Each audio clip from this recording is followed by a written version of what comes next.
Hi, welcome to Escape into a Cause, the podcast inspiring Central Texans to turn good intentions into impact. I'm Stephanie Dyer, a philanthropic rookie, learning how to give back with a little help from my expert friends. Together, we'll share stories of local nonprofits, explore ways to connect, and encourage everyone to step up, unplug, and make a difference. Let's dive in and escape into a cause. Hey, Court. Hi, Steph. How you doing? I'm good. How are you? I'm good. I am ready later to escape into the Texas Stars Foundation. They support local youth and military families through hockey and community outreach programs. They have been a phenomenal supporter of the show and a great nonprofit to speak about the topic that matters today, which is corporate responsibility. When we think of corporations, we may think billionaires and profit, but does that always equate to massive donations, and should it? And of course, donations comes in different forms, which we'll talk about momentarily. But we know that giving back for corporations has many benefits. It increases customer and brand loyalty. It increases employee satisfaction if you're allowing employees to volunteer. And of course, it enhances the company's reputation. Given all that, though, who do you think gives more, people or companies? People. Yeah. Significantly. So $557 billion were given in 2023. 91% of that, $467 billion,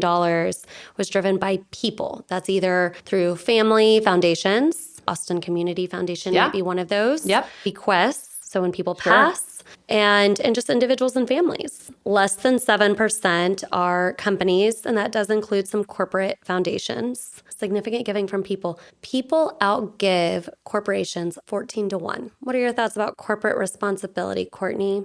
I think it comes down to whether or not companies believe it's in their DNA to give back, right? And when we talk about their DNA, we're talking about, most people use like a company culture. That's sort of this buzzword. Mm-hmm. And if it is part of your culture that you want to give back, that you want to make the world a better place, not just through the products that you're selling, but by benefiting other organizations, whether nonprofit organizations or particular individuals or efforts or research, right? We don't talk about research as much on the podcast, but then you do have to put your money where your mouth is. And instead of just relying on your employees to personally give, tell your employees that as an employee here, do know that we are also included in the giving of society. And we also believe that it's our responsibility to give back. But I do think it comes down to culture. It has to be part of the commitment that companies are not only making to the country and to the nonprofit community, but also to its employees. You have to say it's important. You have to prioritize it. And I think there's a lot of different ways to do it. Giving, certainly. Small step is giving time off. And so allowing employees a couple of paid days to volunteer. That just encourages philanthropic action and getting involved. Agreed. Have you heard of the 1% pledge? Yes. Is it 1%ers like the Bill Gates of the world? No. Okay. This is a 1% pledge by companies. Oh, by companies. I don't know if I've mentioned this on the show before, but I work for Atlassian. So I'm pretty proud of this, that Salesforce and Atlassian co-founded this 1% pledge. Okay. And over 19,000 companies have taken this pledge. So companies Canva, Reddit, Workato, Airbnb, DocuSign, Pinterest. And it's 1% of staff time, 1% of product, and 1% of either profit or equity. Yes. I love that. All to be contributed for social impact. What I will say is that if you are a nonprofit and you know these companies are listed on the 1% pledge, 19,000 companies have taken the pledge. And if you need some volunteers, I would go look in that list to figure out if they're in your city, because a lot of people actually don't check in on that. Like they don't clock in those hours. So I encourage nonprofits to reach out to them and say, hey, I see that you've made the 1% pledge. Does anybody want to come out a certain day to volunteer? Because we know that volunteering leads to more giving. 76% of people who volunteer end up giving to the nonprofit. So it's a win-win. The 1% profit or equity, I love that, because unicorns, the startups that aren't even profitable, if they're giving 1% of their equity, that can mean a lot for charity in the future. When you look at all corporate donations, so $37 billion in 2023. If you look at after-tax profits, 1.17% of after-tax profits have been donated. It feels still low, but I mean, the 1% pledge, great. It feels low. I mean, I do appreciate the commitment. I think Bill Gates' thing is from an individual perspective. It is. So I do appreciate this parallelism and saying companies get involved too. And listen, it's in the right direction. You are putting out in the world and you're saying this commitment and you're saying corporations do have a responsibility to participate in giving and empowering others to give. The statistics of where we spend the majority of our time as employees, I mean, the majority of our time is spent with our employer, working for our employer. So acknowledging that and saying, I want to use some of that time to give back, I think that's critical. ESG is something that's topical, and who knows what will happen under the new administration, but there's also this concept of environmental, social, and governance. And from an SEC perspective, actually, public companies have to report on their ESG performance. But it's this idea that we not just judge corporations by their profitability and financial performance, but also in these areas of what is their carbon footprint socially, what are they doing in terms of employee happiness and benefits? And then from a governance perspective, are they transparent? What does that look like? Are they leading with integrity? What policies do they have internally? Do they have a whistleblower policy? Like all of that actually, and they've done the research, equates to better financial performance. Taking all that into consideration, holistic look at a company. I appreciate the move in that direction because I do think it's not so binary. And I think companies are complex. And because companies are filled with humans, we should acknowledge that complexity. The ESG, that's a hot topic. It's sort of the tale of two countries, I mean, continents really, but Europe is going in head first and pouring themselves into that. And the US is sort of backing off again and not prioritizing those investment areas. It'll be interesting to see what kind of pressures come in the next 10 to 20 years. Government responsibility, corporate responsibility, it takes everyone. It does. The one thing that I found disheartening was the matching programs. A lot of corporations have matching programs. And what this means is that if I donate $1 as an employee, the employer also donates $1 up into a certain amount. Atlassian does up to $1,000 a year, which is fantastic. Per employee? Per employee. That's phenomenal. Thank you, Atlassian. What was disheartening is that only 65% of Fortune 500 companies offer this. And that's disheartening because I understand you're like a dentist office or you're a car dealership or, you're local, you're small, but these are Fortune 500 companies. They can afford it. 35% of them are not offering matching programs and not encouraging their employees to donate. This actually contributes to quite a bit. This matching contributes to $2.9 billion annually. Here's the kicker. Unfortunately, $4 to $7 billion in matching funds go unclaimed each year. Over 50% employees are not claiming their match. Yeah. I Are they don't not claiming think, their match yes. or they not even donating in the first place? Well, I hope it's the latter. Well, me too. I think they're just not telling their employer, which is why when you donate to so many nonprofits, they say, does your company match? I've volunteered with several nonprofits where they actually list all the companies that they're aware of that have a matching program to avoid exactly that. I'll tell you, one year, I'm in a weird June 30th fiscal year, and I sent in my $1,000. I waited until the last minute to just get it all sent in, and the bureaucracy of it all. I sent my calendar year receipt. They said, well, no, you need to have it by month. And I couldn't figure out how to get it by month. What? And so I passed that up. And then there was another one where they were like, oh, they just lost their 501c3. Do you want to try to give it to someone else? And so at the end, I think I only claimed You're part of that number. I'm part of this number. Yes. And I'm so embarrassed because it was so inconvenient and I gave up. Don't do what I did. Go the extra step. I think I lost probably 500 in matching, something wild. Yeah. But I think there's a couple lessons in there. It's not just don't wait till the last minute. But also, hey, companies, thanks for doing a matching program. Make it easy because I'm sure a lot of those unclaimed dollars are because people are like, it's too difficult. I do notice more what are the companies that are giving. We'll be talking to Texas Stars Foundation soon, but I reached out to a lot of companies to say, would you like to help sponsor and give to those who give back? Texas Stars Foundation is the only one that came back and said, yes, we love that. We want to give. Olivia at Texas Stars Foundation has been amazing to work with. And then everywhere I go, HEB. They're such a great community partner. They just have the best reputation. And it matters. Again, they've prioritized. That's part of their DNA. And I remember a story when we had the crazy winter storms here in whatever it was, 2022. There were shoppers inside the HEB and the HEB lost power. So these people had gone the treacherous journey on the ice because they just desperately needed food. And HEB just said, leave with all the food. Put in your carts. We'll have help, but don't pay for it. Empowering their workers to make those decisions because It's not this, hey, I need to call someone to No, call someone. take your cards, go to the car. Y'all Yes. get home safe. Don't worry about it. Do good. Pass it on to someone else. And I was like, any other grocery store would have been like, all right, guys, put everything down. Sorry, we don't have power. And they're like, leave with the food. It's prioritizing what matters. HEB is going to be just fine. To the HEBs, to the Star Foundations, go to the events, shop those stores, work at those places, because I think they were prioritizing the right things. Kudos to HEB, kudos to Texas Stars Foundation. And I do have to shout out, not everyone knows this, but my husband is the owner of Nightlight Insurance Agency, and he's earmarked over $50,000 to nonprofits this year. Phenomenal. So I'm really, really proud of him. Way to go, Brett Dyer. He wants to, make a positive difference. And And it matters. And It your does. sons are seeing that. Yeah. That's a big deal. it is. And the 1% pledge. I love these 19,000 companies. Use that staff time, claim those matches. Use your giving time off too. Go Yes. volunteer. I need to do that more. Absolutely. Go volunteer for Habitat. Go volunteer for the Humane Society. Go volunteer at Central Texas Food Bank, which always takes volunteers, either in the remote locations where cars are literally pulling up for food or obviously at their warehouse. There are always day opportunities, and go get paid for it by your employer. That's also how they're giving back. And go have fun. Get your team together. Yes. It's a team building activity. You get to Yeah. actually have fun. You don't have to talk about work. Team building experience. Absolutely. Thanks, Court. Thanks, Steph.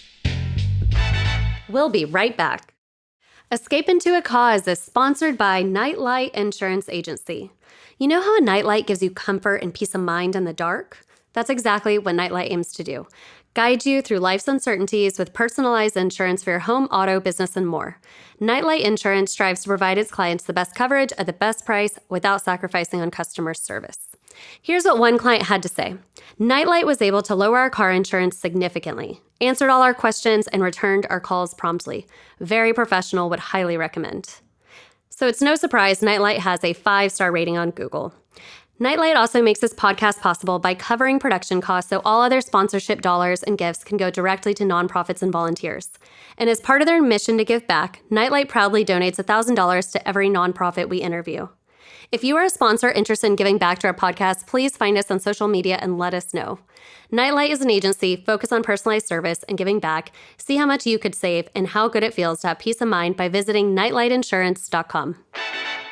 Today, we're escaping into the Texas Stars Foundation. The Texas Stars are the American Hockey League affiliate of the NHL's Dallas Stars based in Cedar Park at the HEB Center. And we're excited to have Texas Stars captain Curtis McKenzie here. Welcome. Thanks, Stephanie. Hi. This weekend, y'all swept the Cleveland Monsters. Is that correct? Yes, it was. It was a big weekend for our team, and it was a team that came in from the Eastern Conference, so we don't really get to see them often. So it's nice having a new team in and getting to beat them too. Yeah, it's exciting. I see you're first in the Central Division. We are right now. Still quite a little ways to go in the season here and a lot of hockey to play, but right now our target is to finish first in the Central, and we're on track for it. That's great. I want to hear first a little bit about you, Curtis. Do you mind introducing yourself and giving a little bit of history with the Texas Stars and the Texas Stars Foundation? Originally from Canada, and now get to play hockey down here in Texas, which has been so much fun and home to me now. I'm in my 12th year of pro hockey, 9th year with the Texas organization here, and we love it. I have a couple kids and a third on the way, and it's home for us here now. I'm very lucky to call this place home and enjoying playing hockey still. How has that been being Canadian and then going to Texas for hockey? When I first came down, it was strange for sure. I can still remember coming out of college and coming to Texas and not really expecting much, and just how nuts the crowd was, and they love their fights and their bruising hockey, and they've been so supportive for myself over the years that it's just been an awesome experience. Yeah, that sounds about right. That's great. Do your kids play hockey? They're right now 4 and 2, so we're working on skating. I think they might be figure skaters over hockey players, but we have a boy on the way too, so maybe that'll be our big hockey player. Okay, great. But they're getting on the ice. Yes, they are. Okay. Yeah. Nice.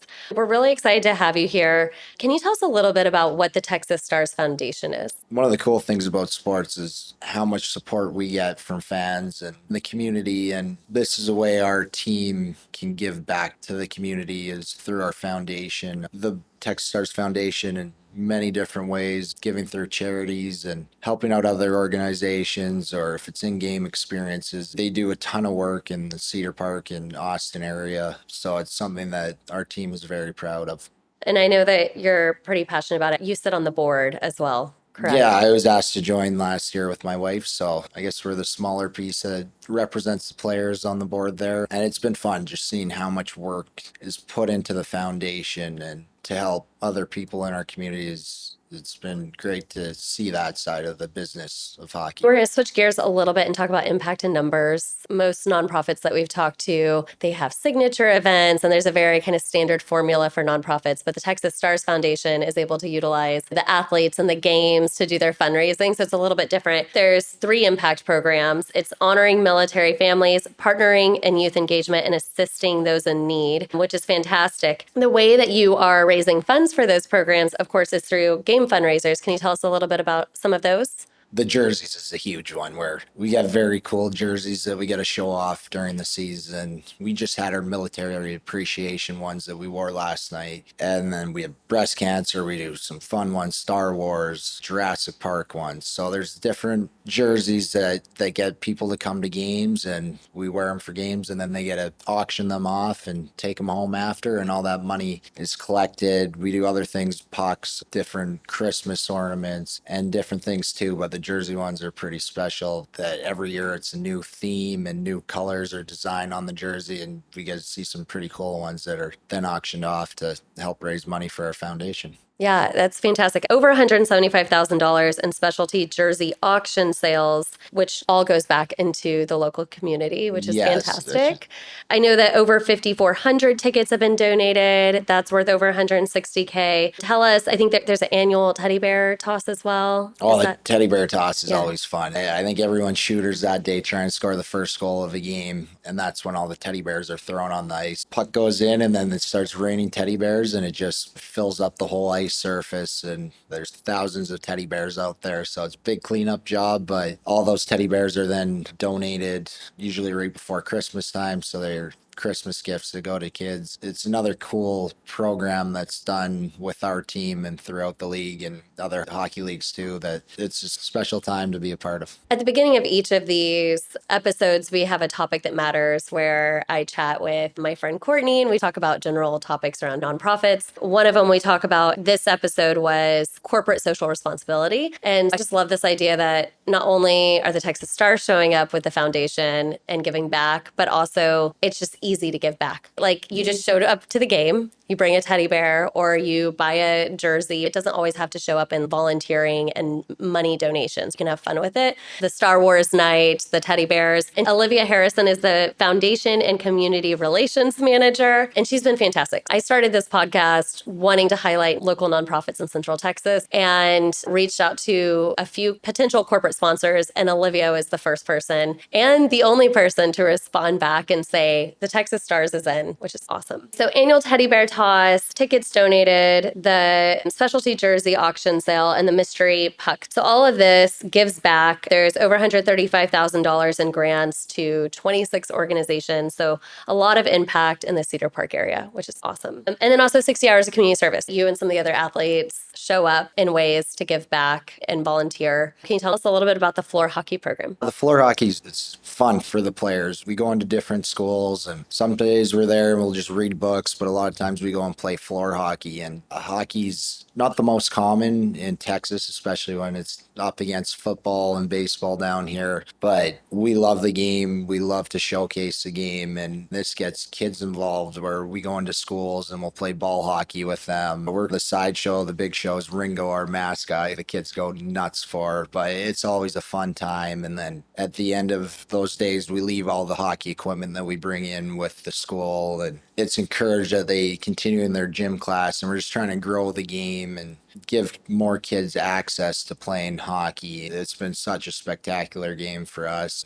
Been so lucky to have it in our lives, and we're just trying to pass it on to more kids. Are there a lot of ice hockey rinks in Austin area? There's not a ton. There's an awesome facility that was built about 5 years ago, the crossover up in Cedar Parks. That has 2 ice surfaces, which was really needed in this area. There's always hockey going on in youth sports. So I think the program's taken off in this area big time in the last 10 years. There's some other arenas that are closer to downtown too, but it is growing, and we'd like to say we play a small part in that with having the Texas Stars in Cedar Park and bringing more awareness to the game. And it's something that's been fun to watch over my years being here, is how much more has gone into the game of hockey in this area. We've been here since 2009. And when we look at the history of what kind of sporting events could we take our kids, really, it was UT was the big event and Texas Stars. Because until Austin FC came through, and then we, of course, have the minor league baseball, Round Rock Express. Yeah. But we typically gravitated towards the Texas Stars when the kids were little, and it was a lot of fun. I'm curious, are your fans former hockey players, or do they just come and they're just loving the game? I think there's a ton, especially in the early days here. It's really cool. We do a lot of season ticket holder events too, and how many fans have been here from the start or close to the start, and they still stick with the team just because they enjoy it so much. Hockey's a game that when you see it in person, there's a lot higher appreciation than watching it on TV, where just the speed of the game and how much action there is. Fans seem to love it once they get in person. So you meet a lot of people down here that have never been to a hockey game and usually leave wanting to come back again, which is pretty cool. Yeah, definitely get out there if you haven't already. Great. So the floor hockey program, you're bringing equipment and the athletes and the mascot Ringo to the schools. That's really cool. So getting children interested in hockey, which I've said this on almost every episode, that trying to get kids off phones. And so hockey's a good one. Exactly. I want to switch gears for you to share a story that connects listeners to the Texas Stars Foundation. Do you have a story you can share? So I've been lucky that I have my own program that's Olivia has helped and the foundation has helped set up. It's called Captain's Kids, where we bring in different kids to our games that may have different difficulties or needs, and we try and give them an in-game experience that is awesome. The very first time I remember, it was a couple of years ago, we were doing a trial on it, and we had this boy come in, and it set the stage so well for it that he was just the happiest guy, jumping around after when we met him, and doing cheers after the games met him. He was just so happy, so that set it in the right tone. And I've been very lucky to continue the program and met some awesome kids, and it's been a fun way to give back to our community. Okay, so that leads us into, I make every guest share a good brag, something that they're proud of themselves for. And it's really to inspire others to start talking about the good that they're doing. And I know with the Captain's Kids program, can you tell us a little bit more about your involvement in that program and what it does? I guess there's 3 layers to it when we're looking to create this program. The first one was giving access to kids that they have difficulties or hardships in their life, and we just want to give them an awesome time. And a lot of these kids, some of them are fans and other ones are kids that have never seen hockey before, and they come in and you try and give them time that they just love. And the second layer to that too is just, it's been home to me here, and this community has been so great to me and accepting me and my family. It's just my way of showing a little appreciation back to them, just trying to take time and show how much we love it here and just anything we can do to give a little back. And then the third level too is I try and bring some of the other players in with me to meet the kids. And probably when I was younger, I wasn't involved in outreach as much as I should have been. This is just a program where I'm trying to introduce those guys, the impact it can make, just taking a little bit of time to show a little gratitude and help others out. So it's been great. The guys have fun doing it, coming in too. And so I think that's probably my proudest thing of playing in Texas here, is this little program that we've created and just seeing how happy it can make kids. And I just want to share a little joy and the love of the game of hockey to them too. When did y'all start this program? 2 years ago. So I was in 2 seasons ago. And then last season we started doing it. We do home series. So we'll do it for like once every 2 games at home because we have a back-to-back. So it's either usually a Friday or Saturday night. And then after the game, the kids get to come to the game. They get some food and drinks and tickets. And then they get to go in the tunnel when we're walking out for the high fives. And then after the game, they get to meet some of the players and myself, and Ringo, our big mascot's there all the time too. So it's a lot of fun, and a ton of work has gone in behind the scenes from Olivia and other staff members too. I'm very lucky that they put in all the work and I just get to show up. Olivia was beaming about you because she was saying there's no contract. He's not required to do this. He chooses to do this out of his heart. And he shows up after every home game, as you were saying, once again, back to back, but one of those games. When I think about that, I think I'm not an athlete, but if I'm out there and win or lose, you could have so many emotions either way. And to just make sure that you're still doing that meet and greet after the game and making sure that kid is happy. I think that's really special that you take that time. Oh, thank you. Okay, that was a really good brag. And now we're going to give listeners chance for their bragging rights. What is maybe the number one way to show up for the Texas Stars Foundation? I think the big thing is coming to games. It's definitely the easiest way. There's usually a booth set up with the foundation and different auctions or things you can do by showing up and supporting. And yeah, usually Olivia's out there and she'll be giving directions on what's going on that night and how you can help out. So there's always in-game marketing and stuff going on with our foundation. So that's the easiest way, is just come out and support Texas Stars Foundation and our hockey team. I know Olivia is always in section 105. So visit the foundation table at section 105. And then you also have an all-star jersey auction that's coming up. Can you actually tell me, because someone who doesn't really understand, what is an all-star break? Can you explain that? It's an all-star game, which in other leagues too. They bring at least one player from every team, and you go in, there's a skills competition, and then the next day you have a 3-on-3 tournament. The huge honor, they have 2 playing captains that go every year. It's just rewarding or honoring 2 players that have been around for a long time. And